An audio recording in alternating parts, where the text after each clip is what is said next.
HN unique division chemistry वाला आपका अपना शुक्ला सर केमिस्ट्री वाला जो कंटिन्यूस एक प्रयास करता रहा है आप लोगों में एक जोश जुनून जज्बा पैदा करने का प्रयास से। जैसा कि देखिए सभी विद्यार्थियों को पता होगा, सभी मित्रगण को पता होगा, आज होली का दिवस, होली आज अच्छे से खेली गई। आप लोगों ने भी विधुत तरीके से अच्छे से खेला होगा, मुझे उम्मीद है, और खेलना भी चाहिए, अच्छी चीज़ है। लेकिन एक बात ध्यान रखिएगा कि आप अपने लक्ष्य को ज़रूर अपने दिलो दिमाग पे रख के चलिए, क्योंकि इससे कंप्रोमाइज़ मत कीजिएगा, क्योंकि आपका लक्ष्य ही आपकी एक बेहतर पहचान बना सकता है। इसलिए लक्ष्य से किसी भी प्रकार की कंप्रोमाइज़ मत कीजिएगा। पढ़ाई अपनी में पढ़ाई अपनी जगह है, और त्यौहार या जो भी पर्व है या अन्य जो भी चीज़ें हैं उन सब की अपनी अपनी जगह गरिमा होती है, लेकिन कैरियर से बढ़ के कुछ नहीं होता है, इस बात को ध्यान रखिएगा। तो होली आप लोगों ने, जैसा कि आज आप लोगों ने विधुत तरीके से अच्छे से खेला होगा, अच्छी बात है। और होली की हार्दिक हार्दिक शुभकामनाएं आप लोगों को, जो भी लेक्चर देख रहे हैं सभी को होली की हार्दिक शुभकामनाएं। अब अक्सर हमने देखा कि अभी कल भी लेक्चर अपलोड किया गया था, तो देखा गया, सुनने में आया कि जो है कई लोगों के मन में ख्याल आ रहे थे, फिर भी डाउटनेस छुपे हुए थे कि इंटर के बाद अब क्या करें, 12th के बाद अब कहने मतलब क्या करें। ज़्यादा डिस्टर्ब हैं, कई ऐसे विद्यार्थी हैं या कई ऐसे जानने वाले खास हैं, तो इस बात को ध्यान रखिए। जैसा कि मैंने कल भी लेक्चर में आपको बताया था कि इंटर के बाद आप क्या करें, कैसे करें। अगर नहीं समझ में आता है तो इसमें फिर से मैं इस पर एक पॉइंट्स में यहाँ पर कुछ बातें बोलना चाहूँगा, आप ऐसे ही मनन कीजिएगा। लेकिन ये जो कुछ बातें हैं यहाँ, ये बोलने से पहले मैं आपसे एक बात ज़रूर कहना चाहूँगा कि आप हर एक चीज़ से कंप्रोमाइज़ कर लीजिएगा, अपने कैरियर से मत कीजिएगा, क्योंकि आपका कैरियर ही आपकी पहचान बनाएगा।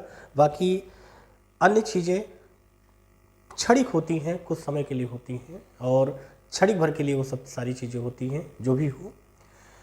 तो इसलिए कैरियर से किसी भी प्रकार से कंप्रोमाइज़ मत कीजिएगा, क्योंकि आपका कैरियर ही आपकी पहचान बनाएगा। आपके जाने के पश्चात, अर्थात है ना, आपकी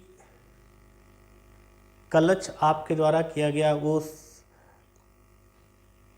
सत्कर्म, वो प्रयास, जोश जुनून जज्बा के साथ, जिसके कारणवश आपके जाने के पश्चात भी आपको लोग याद करेंगे।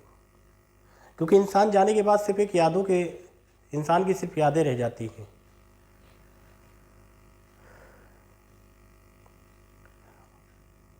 यहाँ पर कुछ विद्यार्थियों के मन में कभी कोई ख्याल ये आ जाता है कि हम इसके काबिल नहीं, हम ऐसा कुछ नहीं है। ईश्वर सबको जीनियस बना के पैदा करता है, ज़बरदस्त टैलेंटेड, उसके अंदर अथाह टैलेंट पैदा करके। कहने का मतलब कि हर एक व्यक्ति में टैलेंट होता है। बच्चा जब आता है इस धरती पे तो उसके अंदर अथाह टैलेंट दे के ईश्वर भेजते हैं।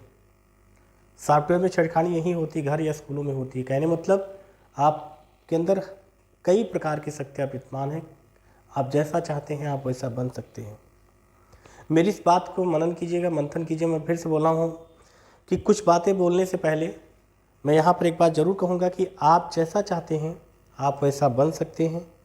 बस अपने में एक जोश, जुनून, जज्बा, ललक, एक पागलपन, एक जिद अपने लक्ष्य के प्रति रखिए। यदि ये बातें आपके अंदर जन्म लेगी, और ये कहीं नहीं मिलती है, और कहीं आपको सोचो कि आपके लक्ष्य के प्रति कोई आपके अंदर जोश पैदा कर दे, जुनून पैदा कर दे, जिद पैदा कर दे, पागलपन पैदा कर दे, है ना, तो ऐसा कहीं नहीं। ये आपको अपने अंदर से निखारना पड़ेगा।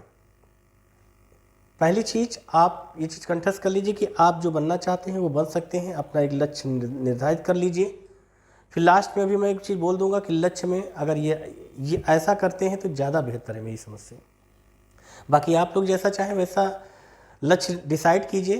किसी भी लाइन में जाइए, चाहे मेडिकल लाइन में जाइए, चाहे आप यूपीएससी या यूपीट्रिपलसी या अदर किसी एग्जाम्स में क्षेत्र में जाना चाहते हैं, या आप आईआईटी सेक्टर में जाते, कहीं भी आप जाइए, मैं मना नहीं करूँगा। लेकिन अपने विवेकानुसार, जो समय के अनुसार जिस चीज़ की डिमांड है, ये चीज़ मैं ज़रूर बोलना चाहूँगा, क्योंकि मैं सभी यूट्यूबर की तरह नहीं हूँ कि सब्सक्राइबर व्यूवर्स के चक्कर में मैं आपके, ऐसा कुछ नहीं। जो रियल है वो मैं बताऊँगा, आप फॉलो करेंगे तो 4-5 साल के बाद आपको खुद फील होगा कि हाँ, किसी संस्था अर्थात एचएन यूनिक डिवीजन केमिस्ट्री संस्था ने आप कुछ कहा था। जो रियल है वो जाते जाते मैं अभी मैं बता के जाऊंगा कि आपके लिए क्या बेहतर है। और अभी मैंने जो एक बात बोली थी, क्या अपने में एक आत्मविश्वास रखिए अपने लक्ष्य के प्रति, जो भी लक्ष्य एक डिसाइड कीजिए, सकारात्मक सोच के साथ अपने में एक आत्मविश्वास रखिए, फिर उसके उस लक्ष्य के प्रति अपने में जोश, जुनून, जज्बा, एक जिद, एक पागलपन अपने लक्ष्य के प्रति रखिए। सफलता को एक माइकलाल पैदा ही नहीं जो रोक पाएगा, सफल हो जाएंगे आप। इस चीज़ को कंठस्थ कर लीजिएगा। मैं फिर से बोलना चाहूँगा कि आप डिमोटिवेट नहीं होंगे। 12th एग्ज़ाम्स आप दे चुके हैं, मैं समझ रहा हूँ। आज होली खेली गई बेहतरीन तरीके से, हमने देखा। एक दिन आप लोग और रेस्ट कर लीजिए, कल के दिन, मतलब कल का दिन हमारा है ना 15 तारीख। 16 तारीख से बेहतरीन तरीके से अपने जीवन के उस लक्ष्य को डिसाइड कीजिए, एक पेज पर लिखिए कि आज से मेरा ये लक्ष्य है और हम इसी के लिए आज से बने हैं। और फिर उस लक्ष्य को पाने के लिए अपने में एक जोश, जुनून, जज्बा पैदा कीजिए, एक ललक पैदा कीजिए, एक पागलपन पैदा कीजिए, एक जिद पैदा कीजिए। ये सारी बातें अपने अंदर लाने का प्रयास कीजिए, क्योंकि ये सब कहीं मार्केट से नहीं मिलती, कहीं आपको कोई किसी के फोर्स से हर एक चीज़, हर एक डिपार्टमेंट की चीज़ें आपको हर एक डिपार्टमेंट में सिखाई जा सकती है, लेकिन सीखने की ललक ये आपको अपने अंदर से लानी होगी। मतलब आप लक्ष्य डिसाइड कीजिए, 16 तारीख को बढ़िया एक पेज पर लिखिए, मेरा अपना ये एक लक्ष्य है, हमको यही करना है, और उसको करने के लिए अपने में जोश, जुनून, जज्बा, जिद, ललक, पागलपन तक पैदा कर लीजिए कि हर समय दिलो दिमाग पे आपका अपना लक्ष्य दिखे। यदि मेरी ये इतनी बातें अगर आपने फॉलो कर लिया तो मैं प्रॉमिस करता हूँ इस संस्था के माध्यम से, आज इस तिथि 14 तारीख से, 14 तारीख को आज इस तिथि को मैं प्रॉमिस करता हूँ कि यदि आप इन बातों को अपने में एक उतार लेंगे, अपने में एक ललक पैदा कर लेंगे अपने लक्ष्य के प्रति, तो जिंदगी के जो 4 साल आप मुझे अपना देंगे, 5वें साल बेहतर बन के जाएंगे। मैं क्यों सीरियसली होके मैं यहाँ पर एक एक बात को बोलने का प्रयास कर रहा हूँ, क्योंकि 12th के बाद सभी के साथ ऐसा होता है। 12th के बाद यदि कोई बेहतरीन तरीके से बताने वाला, बेहतरीन तरीके से कहने मतलब गाइड करने वाला, या उस पथ पर ले चलने वाला कोई बेहतर मिल जाता है ना, तो ज़िंदगी संवर जाती है, नहीं तो ज़िंदगी बिखर जाती है। इसलिए मेरी बात को मानिएगा, सुनिएगा, समझिए। आपकी जो इच्छा है, आप जो कोर्स करना चाहते हैं, नीट कीजिए, आप बीएससी नर्सिंग कीजिए, आप डी फार्मा, बी फार्मा, आप बायोटेक, बीटेक, आप जो भी कोर्सेज करना चाहते हैं कीजिए। बीएससी नर्सिंग मीन्स आप जेएनएम कीजिए, एनएम कीजिए, मुझे कोई तकलीफ नहीं। मैंने भी क्या बताया था, आप जैसा बनना चाहते हैं आप बनिए, और आप बन सकते हैं। कठिन कोई चीज़ नहीं होती, क्योंकि आपके अंदर अथाह शक्तियाँ हैं। ईश्वर सबको इक्वल बना के भेजता है, फिर उसके एटमॉस्फेयर से, उसके सॉफ्टवेयर से फिर छिड़कानी, मतलब कि वो अपने आप को जैसे माहौल में रहता है वैसा ही उसका माइंड काम करने लगता है, वैसे ही सोचने लगता है, फिर वैसे ही जीवन बन जाता है। क्योंकि सोच का जीवन पे बहुत गहरा रिलेशन है, क्योंकि कहा होता है ना कि जो जैसा सोचता है वैसा ही बन जाता है। तो इस बात को ध्यान रखिएगा आप लोग कि किसी भी प्रकार से अपने अंदर हेजिटेशंस नहीं रखेंगे। ये बातें सीरियस होके नोट कर लीजिएगा। आप अपने एक पेज लीजिए, उस पर लिखिए, मेरा अपना आज से ये लक्ष्य है और इसी के लिए हमारा जन्म हुआ है, ये चीज़ लिख लीजिएगा।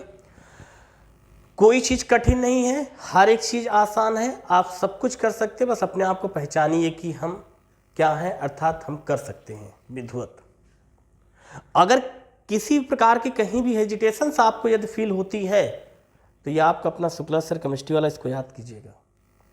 कहीं किसी सब्जेक्ट में आपको प्रॉब्लम होगी, अगर कहीं किसी प्रकार से क्वेश्चंस आपको डिस्टर्ब कर रहा है तो आपने शुक्ला सर को याद कीजिएगा। मेरे समझाने से, मेरे बताने से यदि किसी की ज़िंदगी, किसी की लाइफ संवर जाए तो ये मेरे लिए बहुत खुशी की बात होगी। लेकिन मुझे उम्मीद है कि हमारे जो भी विद्यार्थी, जो भी मित्र या जो भी लेक्चर प्रेजेंट टाइम में देख रहे हैं, उन लोगों से बिना निवेदन है कि एक पेज लीजिए, उस पर लक्ष्य लिखिए, और उस लक्ष्य को तय करने के लिए, वेधने के लिए, उसे पार करने के लिए, उसे पाने के लिए अपने में जोश, जुनून, जज्बा, ललक, पागलपन, जिद पैदा कीजिए। और उसके अनुरूप अपने आप को बनाने का प्रयास कीजिए, सफल हो जाएंगे। बट इफ नहीं है, इसमें ध्यान रखिएगा इस चीज को। हाँ, तो 12th के बाद क्या करना है? सबसे पहली चीज, आपका जो मन कर रहा है आप वो कोर्स कीजिए, कोई प्रॉब्लम नहीं, क्योंकि हर एक कोर्स की अपनी गरिमा होती है और हर एक कोर्स की डिमांड होती है। लेकिन अगर हम प्रेजेंट टाइम इन दिनों की बात करें तो कंपटीशन का दौर चल रहा है। कंपटीशन के क्षेत्र में कदम रखने का प्रयास कीजिए, कोशिश कीजिए, कंपटीशन के क्षेत्र में कदम रखिए। पीसीएस की तैयारी, मतलब यूपीएससी में जाइए या यूपीपीएससी में जाइए या यूपी ट्रिपल एससी के एग्जाम्स की जो है प्रिपरेशन कीजिए। एनसीईआरटी उठा लीजिए सभी सब्जेक्ट वाइज, महेश बड़वाल की या ज्ञान पब्लिकेशंस की।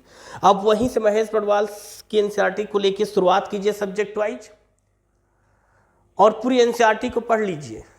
मैंने कहा आप सभी कोर्स की डिमांड है, लेकिन समय के साथ अगर इस समय की बात करते हैं तो इसमें कंपटीशन का दौर चल रहा है, कंपटीशन की डिमांड है। आप प्रयास कीजिए, इसके साथ में छोटे मोटे कोर्स आप कर लीजिए और बीए करते रहिए, एक आध दो कोर्स और इधर उधर से कर लीजिए, कहीं हो सकता है। अगर आपको गाइड करने वाला, आपको सिस्टमैटिक तरीके से ले चलने वाला, यदि आपको सारथी सही मिल गया, सही तरीके से आपको बताने वाला कोई विद्वत मिल गया, तो आप बीए कीजिए, इसके साथ एक आध कोर्स कीजिए और कंपटीशन की तैयारी कीजिए अच्छे से। आपके दोनों दिमाग पे आपका कंपटीशन रहे, बीए और बाकी इधर जो कोर्स चलेंगे ये साइड में चलते रहेंगे। मैंने क्यों बताया बीए कीजिए? क्योंकि बीए में हिस्ट्री, ज्योग्राफी, इकोनॉमिक्स या पॉलिटी, इंग्लिश, हिंदी, इनमें से कोई आप 3 सब्जेक्ट ले रहे हैं, आपके कंपटीशन में बहुत ही हेल्प करेगा। लेकिन कंपटीशन में जो लोग कदम रखना चाहते हैं उनसे एक विनम्र निवेदन करना चाहूँगा मैं यहाँ से कि न्यूज़पेपर या करंट अफेयर्स वगैरह पढ़ना स्टार्ट कर दे। खासतौर से जहाँ तक मेरी समझ से न्यूज़पेपर पढ़ें, द टाइम्स इंडिया, ये आपका द हिंदू पेपर आप पढ़ें, बेस्ट है आपके लिए। जनसत्ता वगैरह पढ़ सकते हैं, टाइम्स ऑफ इंडिया ठीक है, लेकिन द हिंदू ज़्यादा बेस्ट है। इंग्लिश का पेपर पढ़िए कंपटीशन के क्षेत्र में यदि आप कदम रख रहे हैं तो। यदि आपको प्रॉब्लम हो रही तो कोई दिक्कत नहीं, क्रॉनिकल ईयर बुक्स या प्रतियोगिता दर्पण ले लीजिए। कई सारी उसके मैं मैगजीन्स बताऊंगा कहाँ कैसे आपको करना है। बस आप अपने में एक डिसाइड कर लीजिए कि हाँ मुझे ये कोर्स करना है, फिर मैं वैसे ही ले चलने का प्रयास करूँगा आपको। हाँ, इस लेक्चर के एंडिंग में एक बात मैं बोलना चाहूँगा कि नए बैच स्टार्ट होने वाले हैं। मंडे या ट्यूसडे से नए बैच में स्टार्ट कर दूंगा। इस बार प्रयास है कि सभी क्लासेज को पढ़ाया जाए, 9th, 10th, 11th and 12th। संस्था की पहचान 11, 12 से ज़्यादा रही है। 11th इससे पिछले साल पढ़ाया, लेकिन अब कंटिन्यूस मैं एक प्रयास करूँगा 9th to 12th सभी क्लास, सभी मीडियम की क्लासेस चलेंगी, ऑनलाइन ऑफलाइन भी चलेगी। तो इसलिए ध्यान रखिएगा, आपके साथी संगी में जो भी 9th, 10th, 11th and 12th के स्टूडेंट्स होंगे उन तक चैनल को शेयर कीजिएगा। और 12th के बाद आप कंपटीशन के क्षेत्र में कदम रखिए। महेश बड़वाल से शुरुआत कीजिए, एनसीईआरटी से शुरुआत कीजिए और विद्वत तरीके से पढ़ने का, समझने का प्रयास कीजिए। तो इस लेक्चर के एंड में मैं एक बात मैं बोलना चाहूँगा, कभी किसी भी मोड़ पर हताश मत होइएगा और आपका जो लक्ष्य है, आप जो लक्ष्य डिसाइड कर रहे हैं उसे आप वेध सकते हैं, अर्थात पा सकते हैं, वहाँ तक पहुँच सकते हैं, अर्थात सफल हो सकते हैं निसंदेह। लेकिन अपनी सोच को हमेशा पॉजिटिव रखिएगा और अपने में जोश, जुनून, जज्बा, एक ललक, एक जिद, एक पागलपन लक्ष्य के प्रति रखिएगा। सफलता निश्चित है। आज है ना, बेस्ट ऑफ